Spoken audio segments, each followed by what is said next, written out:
Now I will discuss about acute tonsillitis.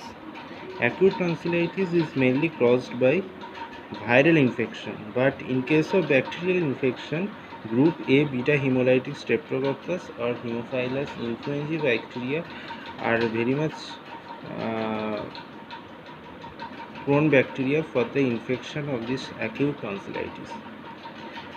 So acute tonsillitis are of four types. It can be of four types. One is superficial or catarrhal tonsillitis. Superficial tonsillitis, there is a general pharyngitis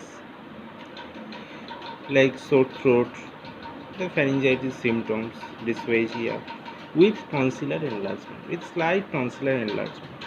This is known as superficial tonsillitis. In acute follicular tonsillitis, which is the second type, where the infection spreads to the crypts. In the crypts, the infection spreads and there is a cheesy yellow material coming out from the crypts. In acute membranous tonsillitis, qualities of the exudation from the crypts.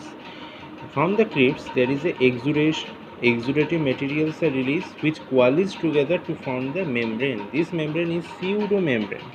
So it is also known as pseudomembranous tonsillitis. It does not bleed when it is removed. So it is a pseudomembrane. Fourth type is acute parenchymatous tonsillitis. In acute parenchymatous tonsillitis, there is an enlargement of the parenchyma, that is uniform enlargement of the tonsil, and there is a red and congestion of the tonsil. So what is the clinical features? It is mainly seen in the school-going children. It is rarely seen in the adults above 50 years, but it is mainly seen in the school-going children. So what are the clinical features? Sore throat, dysphagia, otalgia. The otalgia is due to referred otalgia due to glossopharyngeal nerve irritation, fever, and in the sign we can see that there is a lymph node enlargement.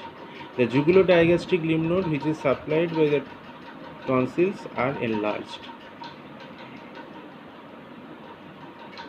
and there is a when we see the tonsil by using the Lux tongue depressor, we can use the we can see the tonsils, and there is a cheesy material coming out from the tonsils, and the tonsils are having the pseudomembrane. We can all see the congestion and the hyperemia of the uvula, the palates, and the tonsils. So these are the clinical signs which are seen in the acute tonsillitis. So what are the complications of acute tonsillitis? This acute tonsillitis can transform into a chronic tonsillitis if there is a recurrent episode. Secondly, it can lead to paratonsillar abscess and peritonsillar abscess, or any cervical abscess or parapharyngeal abscess. It can also lead to any malignancy. So these are the complications of acute tonsillitis.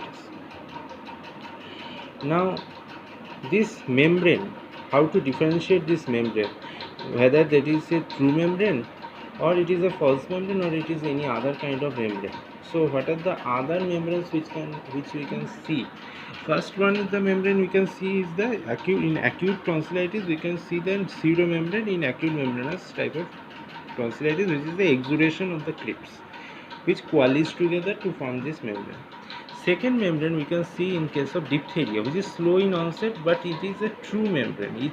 It is a grey black color membrane which surrounds the tonsil, and when we remove that membrane, it ulcerates and it bleeds. So this is fascial diphtheria, fascial tonsil, fascial diphtheria tonsil, and it is seen in the diphtheria caused by Corynebacterium diphtheria. On culture we can see that there is a Albert-Stein culture. We can see that there is a Chinese related fashion of the bacteria, Corynebacterium diphtheria.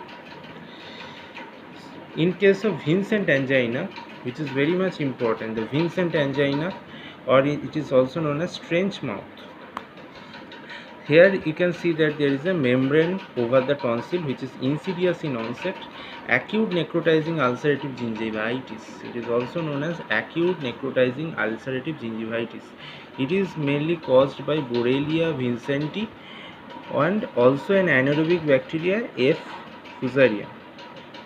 F. fusarium, which is an anaerobic bacteria. It also causes the acute necrotizing ulcerative gingivitis, which is a Vincent angina or trench mouth.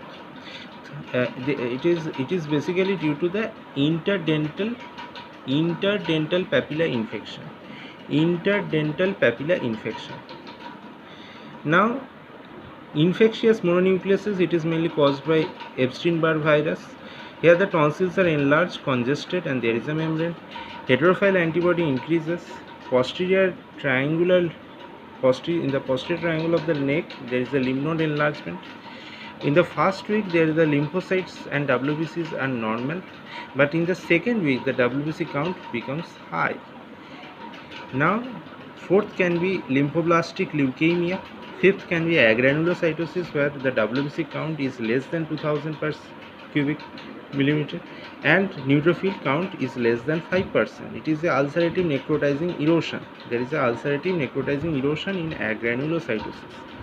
Sixth can be any traumatic ulcer, aphthous ulcer, or any malignancy or neoplasia. There will be a membrane, or in case of fungal infection like moniliasis or any candidiasis, oral candidiasis, there is a fungal infection. So the mnemonic is all vitamin D, or in all vitamin D, A for agranulocytosis, L for leukemia, or A for acute membranous tonsillitis, L for leukemia, V for Vincent angina, I for infectious mononucleosis, T for the traumatic ulcer, A for aphthous ulcer, M for the malignancy or any the malignancy or neoplasia, N for neoplasia, M for the moniliasis, I for is the infectious mononucleosis, okay, and D for diphtheria. Okay, so this is all about acute tonsillitis, and so the treatment of the acute tonsillitis is antibiotic, the oral antibiotic like amoxicillin, amoxiclav, or azithromycin for 7 to 10 days, and paracetamol for NSAIDs for the painkiller, and the bed rest with plenty of water. We have to take plenty of water. So this is the main treatment of acute tonsillitis. Thank you.